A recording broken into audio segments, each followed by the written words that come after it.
and welcome to Horror Movie Night. My name's Matt, and shape-shifting witches are my fetish, but I prefer them in their natural look. I'm joined by Scott, who has a few worrying videos of him in a cage floating around out there, and Adam, who's in Canada. And we're recording this on Canada Day, so we have to be quick because his meth-fueled barn party needs to be attended to. So real quick before we get started, for those of you who don't know, this podcast originated as the Reddit Horror Club. We host a weekly discussion for each episode at our horror, so feel free to join in the discussion there or on our Facebook page, which is facebook.com/groups/horror movie night. If you want to check out some of the past episodes, don't. We'll just be posting retro episodes once a month on the iTunes and SoundCloud feed. But now that that's out of the way, let's talk about Wolfcop. First of all right. Penis. Wolfcock. Wolfcock, wolf penis, wolf rod. All right, so this was picked by our second favorite Canadian, Misfit XJ, over on Reddit. And I'm pretty sure he picked this because if people listen to the old show, you guys both fucking fillate this movie on a fairly regular basis. Yep. Yeah, we did, but Scott's going to be mad at me. Did you not like it the second time around? Diminishing returns on this real hard. Yeah, no, okay, good, because I was kind of like, I just feel mediocre towards this film even with the second viewing. So let's go in order. So we're introduced to Lou, who's like this kind of drunk slacker cop, and the film literally opens up with him waking up next to a fairly hot naked chick, and then drinking and ignoring the crime that's happening around him. Why don't you think that's fucking funny still? Like, seriously, you guys suck. And then we're introduced to the Piggies, which is like a gang of robbers who dress like pigs. And Tina, the incompetent cop on the force. Tina, the incompetent cop. So I thought that she was fairly attractive in like a super normal way. So I looked up other things that she was in, and she's in a movie called Vampire Dog, in which the dog is voiced by Norm Macdonald. This has nothing to do with Wolfcop. I'm just fascinated by it. So I kind of want to see that movie at some point or another just because Norm Macdonald's the voice of Vampire Dog. So flash forward like 10 minutes into the movie, and we're in the woods. It's late at night, and Lou is ambushed by a group of hooded figures and wakes up in his bed the next morning with very little recollection of the night before. He tries to shave his beard, only for it to grow back like an hour or so later. And he's super hypersensitive with his sight and hearing, and he has a weird understanding with dogs. Which is one of the benefits of this movie, is at an hour and 20-some minutes, it gets right to the fucking point as quickly as possible. But it still takes 20 minutes. You just breezed over the fact that he has a pentagram carved into his chest when he wakes up. He has a pentagram. Who's going to try and shave around a fucking fresh pentagram in your chest? I don't know.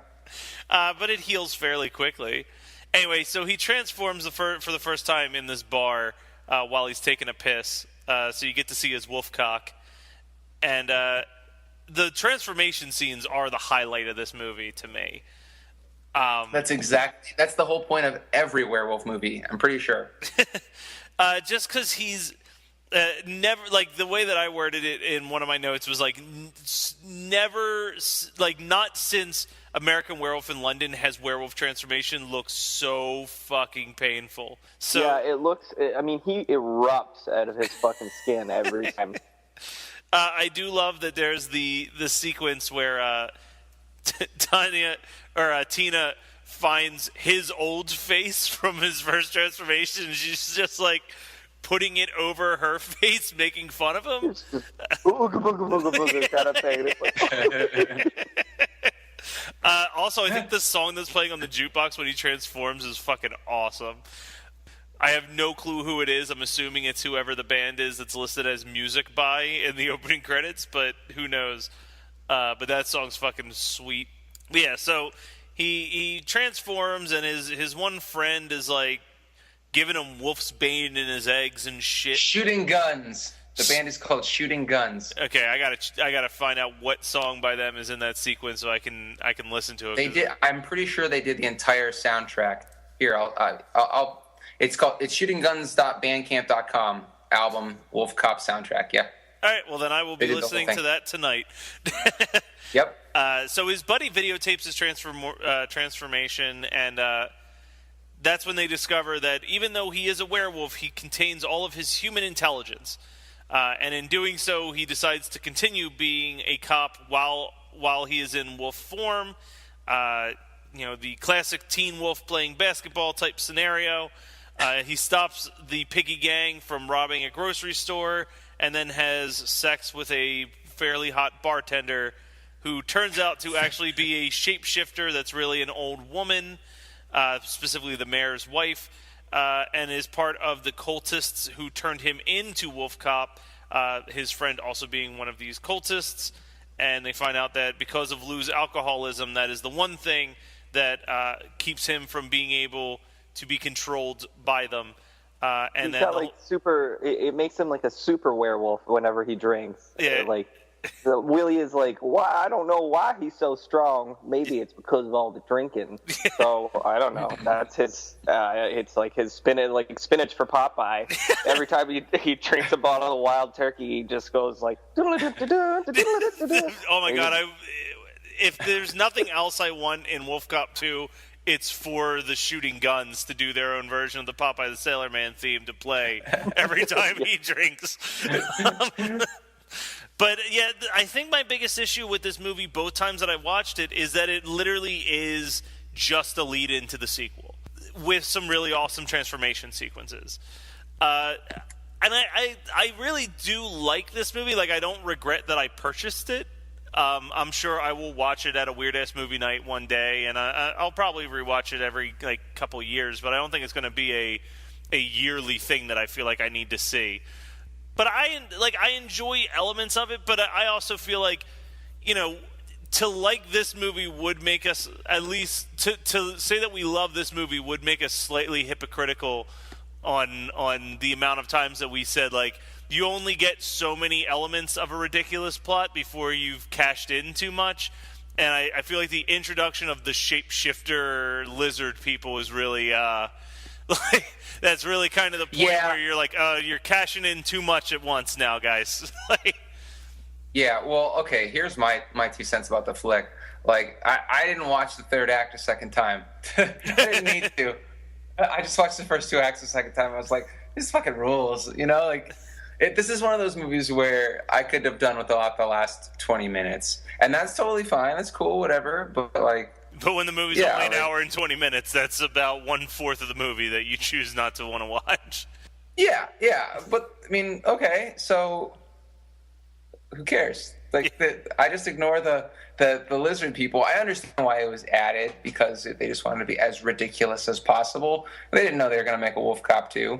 I don't think that's why it was added. I think it's added because you can't just do that cliched, like, he gains these powers and he takes down whatever criminal element is in this town.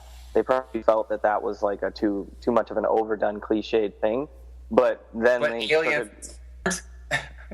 Yeah, I don't know. They took it way too far in the other direction. Well, but the premise, I mean, the premise with the aliens amongst us type angle also kind of feels like a movie that I love, Adventures of Buckaroo Banzai, where like Adventures of Buckaroo Banzai has like now that's a movie that I feel like it works with how ridiculous it is, because it, like, in the very first 5 minutes of the movie, it puts all the money on the table, where you're like, hey, our main character is a rocket scientist / world famous surgeon / rock and roll star, / action adventure. Like, right off the bat, you're like, okay, this movie's super crazy over the top, and they let us know that right at the start. So you kind of, like, when they start throwing in interdimensional beings and shape-shifting and all the other crazy shit that happens throughout the next hour and 45 minutes of that movie, you're already kind of like, all right, yeah, no, this makes sense. I mean, this movie, it takes you 20 minutes just to see the Wolf Cop, and then not more than 40 minutes later, they're introducing lizard shapeshifters. Yeah, but Buckaroo Banzai is actually just thinly veiled racism against Jamaicans. Well, yeah, I mean, I guess we can't So ignore it's popcorn.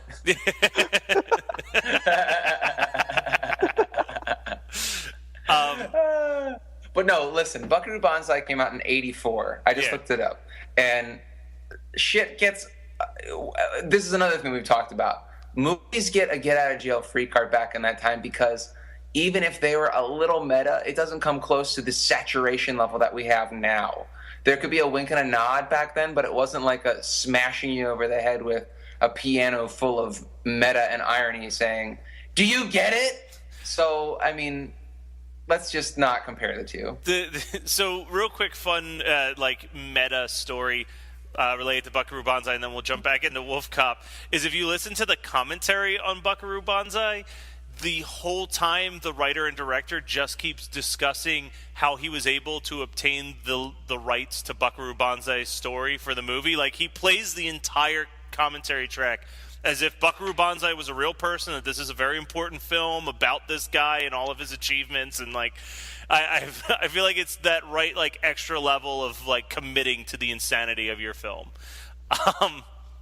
But anyway, sorry. Or just having just taking a piss. I mean, that's kind of it sounds like something that I mean, isn't that like an Australian movie or something? No, I don't think so. It's all American actors. I mean, I'm looking around. Hold on. I always thought that was an Australian movie. You got Christopher Lloyd and RoboCop from future pick RoboCop 2, and fuck you. Okay, it must have been American, but anyway, whatever. I was actually 7. I was actually about to tie this into RoboCop 2. Go for it. Well, I was saying earlier, like he takes whatever the writer of the film. It's the writer and director. I'm surprised he didn't pull Wiseau and make himself the star as well. But he wrote this movie, and I think that's where he went with the third act because he didn't really know what else to do. And he's like, you get RoboCop, where whatever Murphy becomes a robotic cop, and he goes after the criminal element. You get what was that?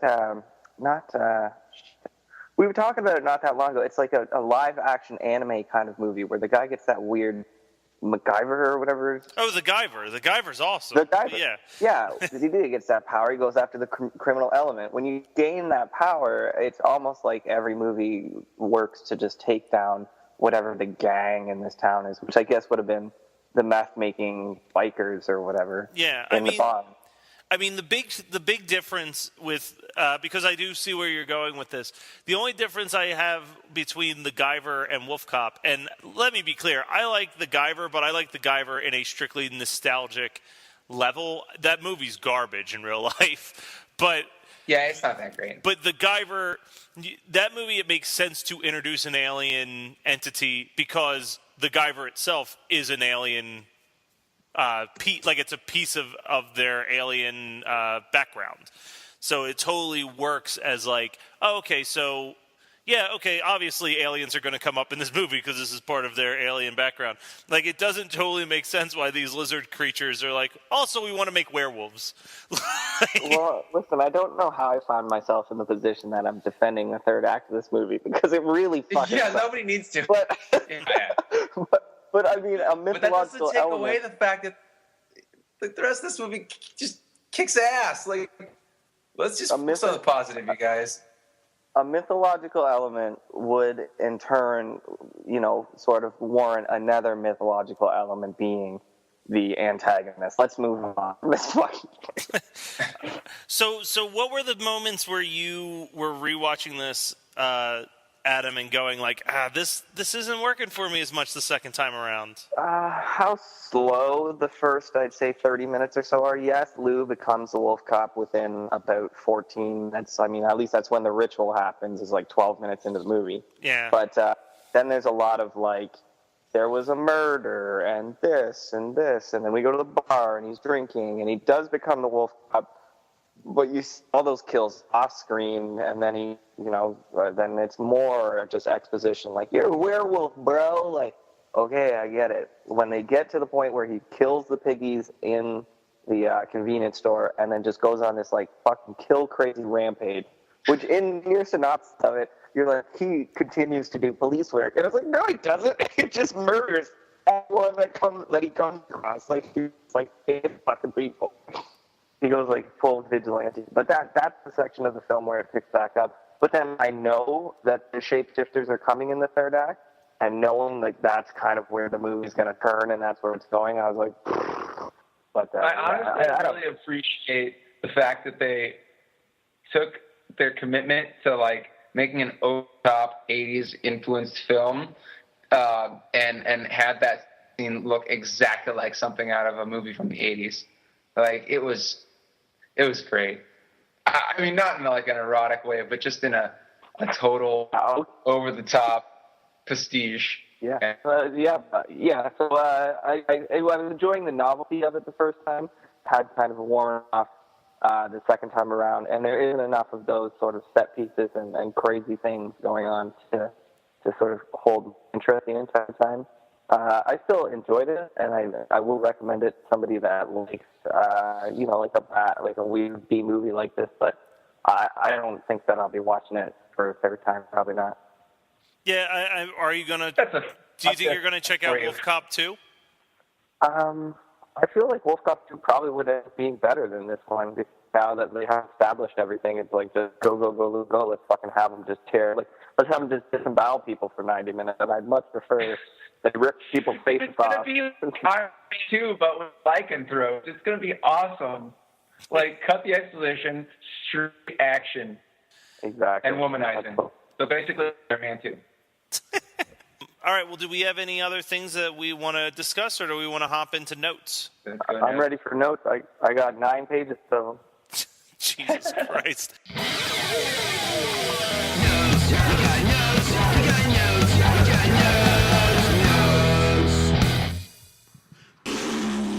All right, so notes for Wolfcock.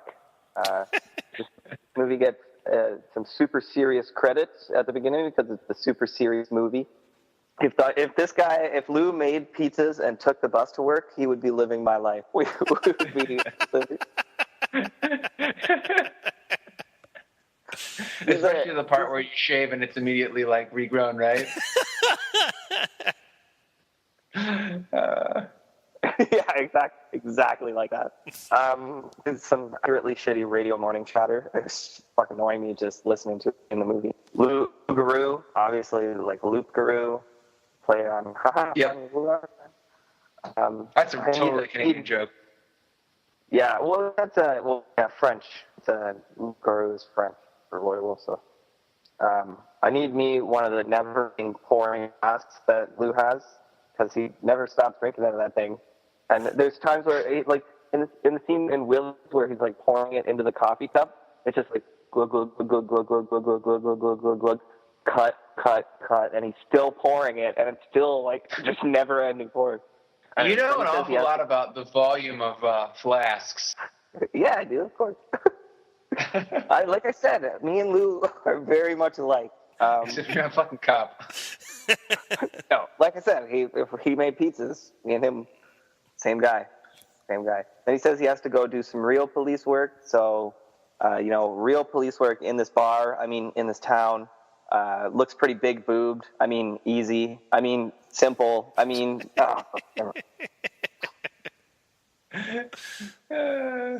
the accents in this movie are all over the fucking place. I still haven't pinned down if this is supposed to be set in Canada or not. I really haven't figured that out yet because half the people have thick Canadian accents and the other half the people have thick Southern drawls. So which is it? You don't just find a town like that in Saskatchewan. You just don't. It doesn't exist. I don't understand. Here's the thing: if you're making meth, you have a Southern accent. It's fucking science. All right, you got it. You got that West Virginia drawl. All right, I got it. Yeah. The hillbilly half-faced kid from Tucker and Dale is the greaser in this movie. Nice. I totally didn't even notice that.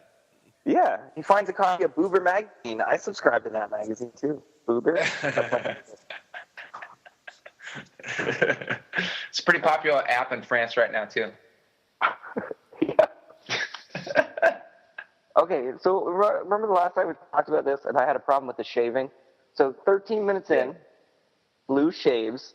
He clearly acknowledges and sees that when he shaves, the hair grows back. At 15 minutes in, someone asks him why he didn't shave, and he touches his face like, I didn't? What happened? I have no idea. I don't think you give right, the DTs enough credit, buddy. Oh, yeah, that's true. He's probably shaking like a leaf there.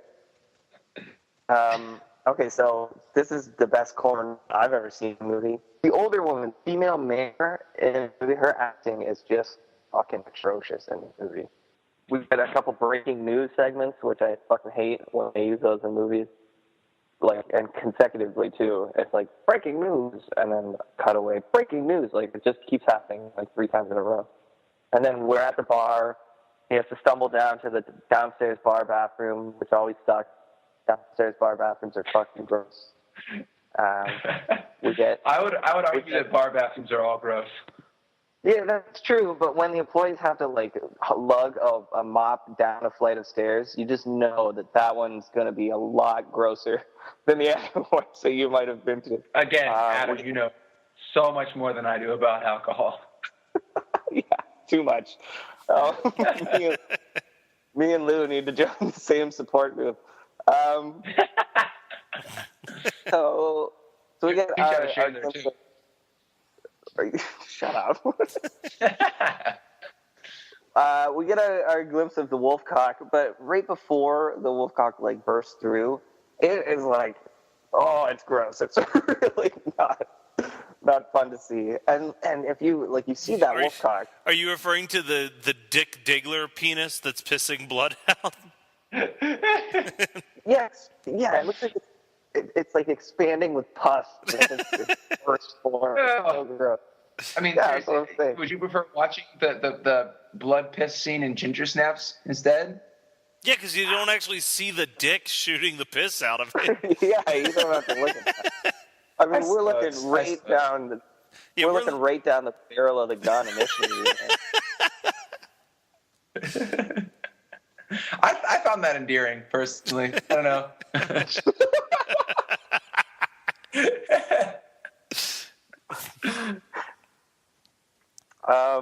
So the wolf transformations look just awful. Oh, that's what I was going to say. So we see the Wolfcop in this scene, right?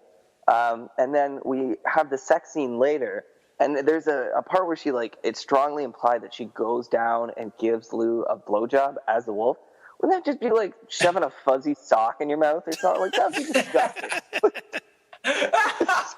Well, did you ever? Okay, so did you watch that? Did you watch the video that I sent you guys of the Cracked video where the guy was discussing the sex scene in Teen Wolf? Oh, I did, but that was a while back.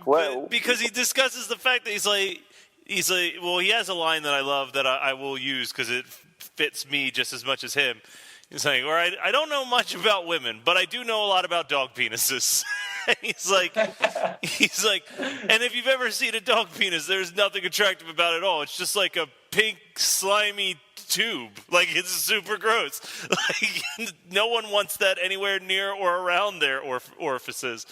And like how a dog penis is not for pleasure, it's literally just for production so that it actually clings inside of the female so a female dog can... We all know how they work. What I'm saying... I don't need an extra. What I'm trying to say is that she seems to be enjoying this on a level that does not make any sense for what is actually happening to her. And that's where suspension of disbelief broke. Destroyed. Shattered. Yeah, well, the blowjob. Well, Lou's doesn't look like a dog penis. It looks like a baby gorilla arm or something. It looks... Anyway. It gets the job done, all right? Yeah, obviously. She's also a shapeshifter.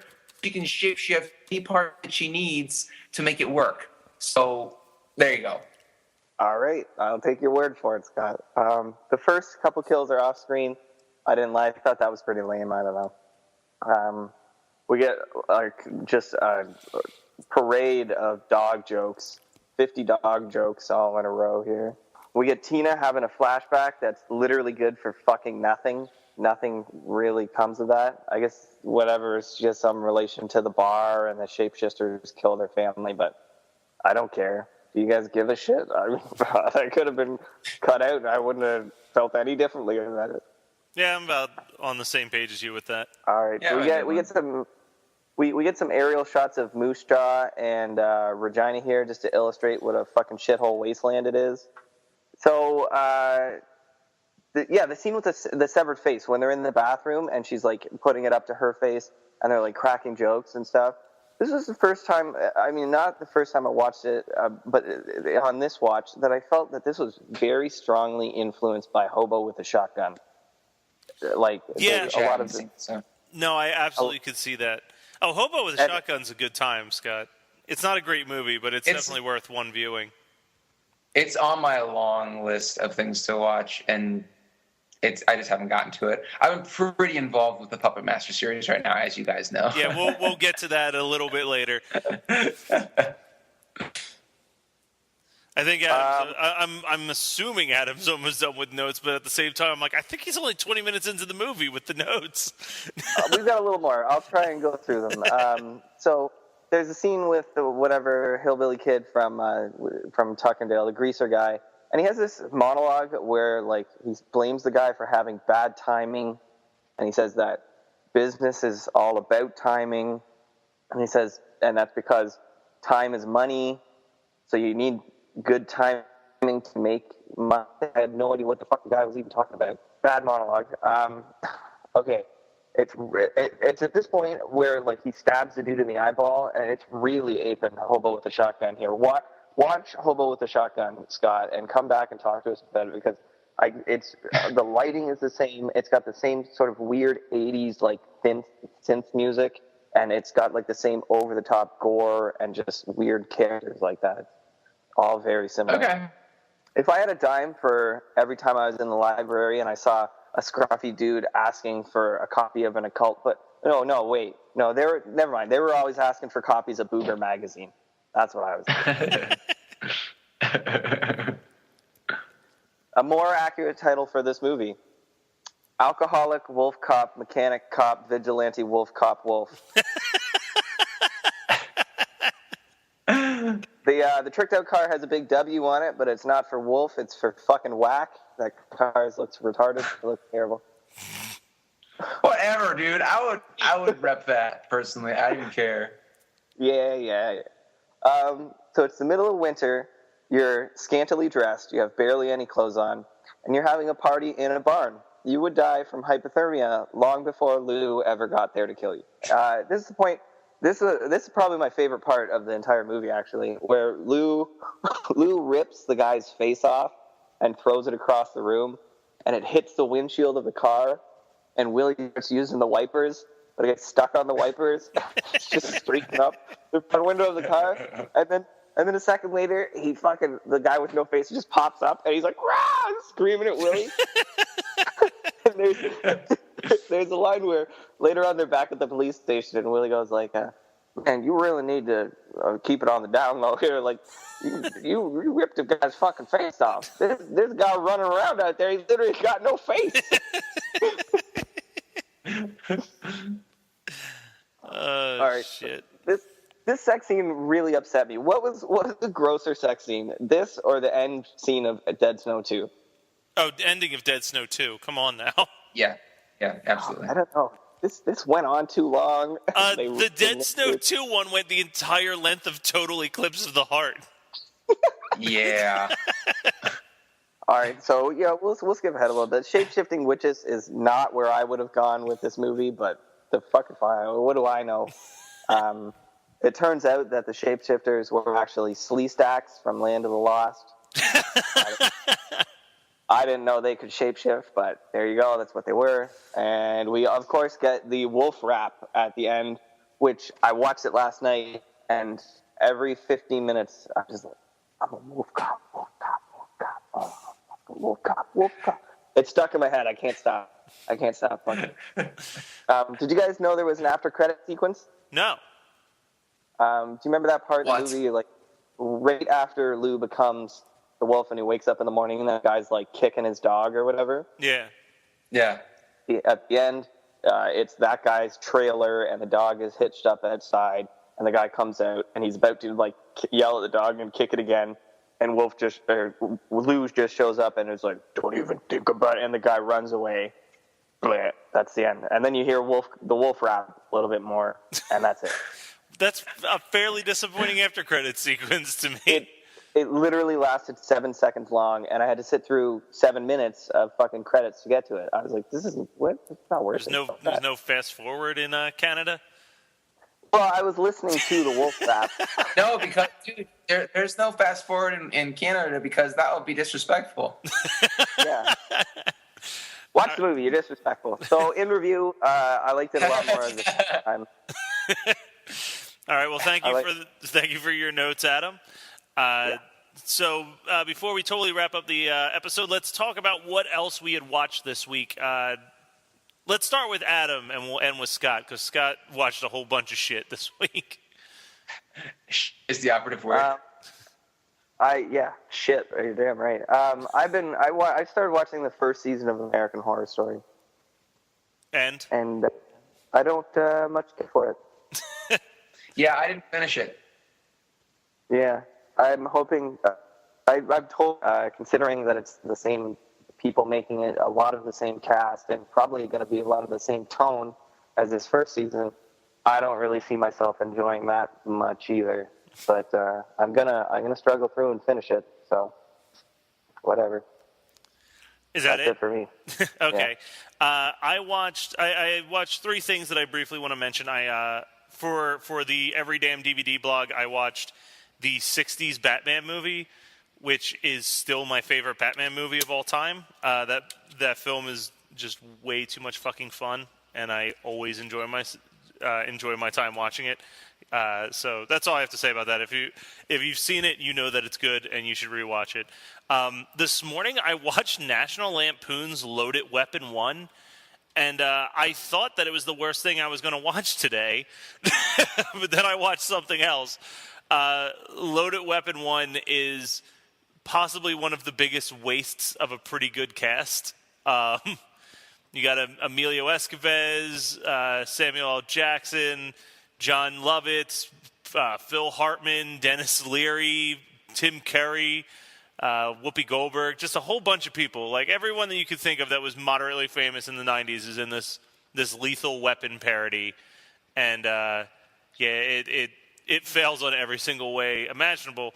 But not as badly as Leprechaun 5 in the Hood, which I decided to watch because people had promised me Were that... you trying to one-up me on how shitty movies you could watch would be? Like, Well, I thought... You both know that this is not outside of the norm of Matt's fucking view. This is very true. Regular. All right, well, hear me out. So I have Leprechaun 1 through 3 because I think that they're fairly decent movies. And everyone's always like, oh, why don't you own Part 4 in space? And I'm like, because Part 4 in space sucks dick. Like, it's a fucking terrible movie. And they're like, yeah, but you should see, have you seen the other ones? And I was like, no. And they're like, oh, it gets so much better when he goes to the hood. And those people are liars and are no longer my friends because Leprechaun 5 in the Hood was horrendously bad. Like, not even like charming or funny or creative. Just, it's fucking bad. It's a garbage movie. I might still try to watch Back to the Hood, though, because it's on my instant queue. But, yeah, fucking Leprechaun 5, no good. Not a fan. So, Scott, what did you watch? All right, guys. So I watched, because Adam put us through the wonderfulness that is Puppet Master 3 back in April, I decided that I needed to watch the rest of the series. So I am currently, this week I made it through Puppet Master 1, 2, 4, 5. Is 6 Retro Puppet Master? No, 6 is Curse of the Puppet Master. Retro Puppet Master. Okay, I made it through 6 and 7. Holy shit! I watched 6 of them this week, and it's only Wednesday. Oh my god! Did I not All lie I can though? think about it. Curse of the Puppet Master is like unfucking watchable. Which one, Curse? Yeah, Curse, the one where it's literally just like a dude learning the secrets of the Puppet Master for an hour, and then in like the last 5 minutes, it's like, oh, whoa, the puppets are here. Curse of the Puppet Master is... No, Pinhead's in it the whole time. Curse of the Puppet Master is the one where it's the guy who, like, got the puppets from an auction, and he used his fucking sling blade over here to build himself a new body. Yeah, but that's really stupid because it doesn't make any sense that he would have a robot tank body when he makes everything out of fucking wood. Yeah, so, it's the one that ends with him being like half wood, half puppet, half human or something, right? Like it's like a really fucking. But that's weird not him. That was Matt, that tank, the half idiot who gets to bang the guy's daughter, and she loves him somehow. There's really fucked up like life lessons in that movie. Like she's like, oh, I care about you. It doesn't matter that you're a fucking idiot. Which one? What are you gonna do? What was the best of them so all the time? Puppet Master 1, definitely. Okay. The original Puppet Master is fucking great. You didn't like part 2? I like it. I don't love it. I like the ending of part. I really like the way that part 2 ends.